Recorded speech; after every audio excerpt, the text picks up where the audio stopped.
afternoon, everyone. I'm Anna Manifan, and today I will try to tell you the story how different application methods and doses of fungicide azoxystrobin are impacting the IMF. This work has been done within Aristo project, and it was done during my secondment at Bayer while I'm doing my PhD at University of Hesse in Greece and a company called INAF in Germany. So, Arbusco mycorrhizae fungi are essential microorganisms, and they're considered to be really good bioindicators. Therefore, it has been suggested that we should use them in regulatory risk assessment, which is really good idea, but it is at this point difficult to implement because right now the research on IMF response to pesticides reveals significant variability due to a lot of factors. For example, a different type of pesticides that have different mode of action.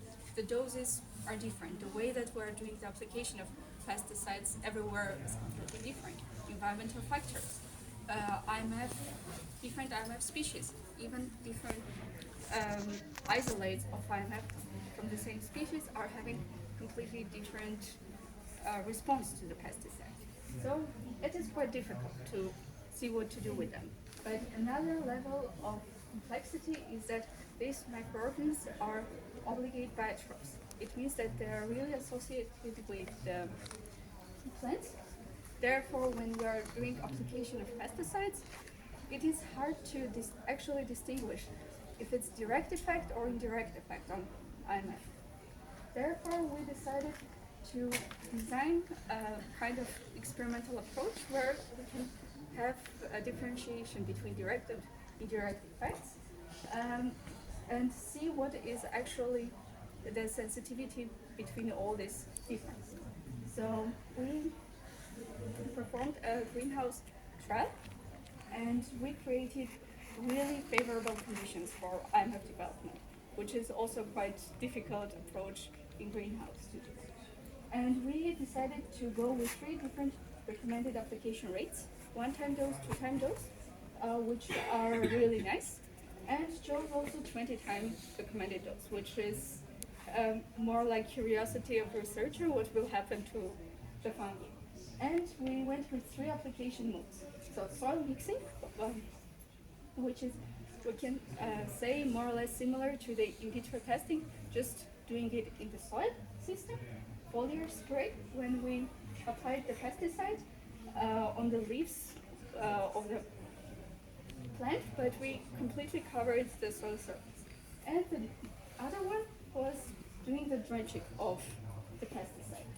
And afterwards, we basically, as endpoints, decided to use the plant parameters and mycorrhizal colonization rate. So over here, you can see the effects of soil mixing of fungicide azoxystrobin on plant root biomass over time.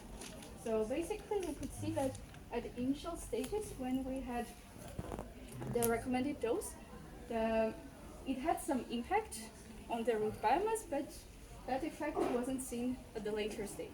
While for 2 times recommended dose, we didn't see any effect. And of course, at 20-time dose, we saw that the plant parameters are suppressed. Now let's move to the comparison of 3 application methods.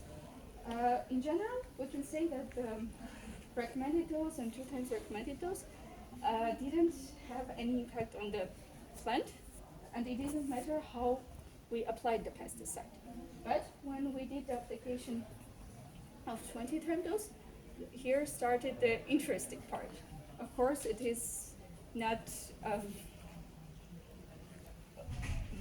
in the field, we're never going to see something like this, but it is interesting. So basically, when we had the foliar application, the plant was not happy, but compared to the control groups, it was fine. So no effect. Then, when we had the drenching, plants were suppressed, and when we went to the mixing, of course, there was a huge difference between mixed and drench applications.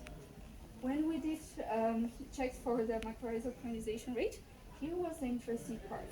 Throughout all the experiment, we had three sampling time points, and we could see that even the lowest application rate, which is recommended dose, when we did the mixing with the soil, there was no mycorrhiza.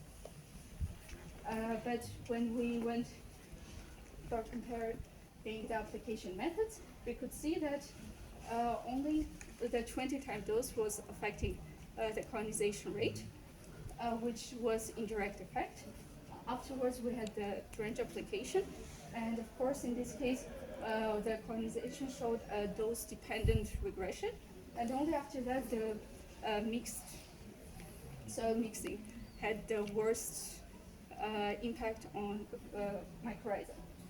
So with these findings, we can say that yes, the dose matters, but it is more important to understand how you are doing the application of the pesticide and to implement this knowledge for checking the IMF sensitivity to pesticides or probably any other chemicals that you are interested in. Okay.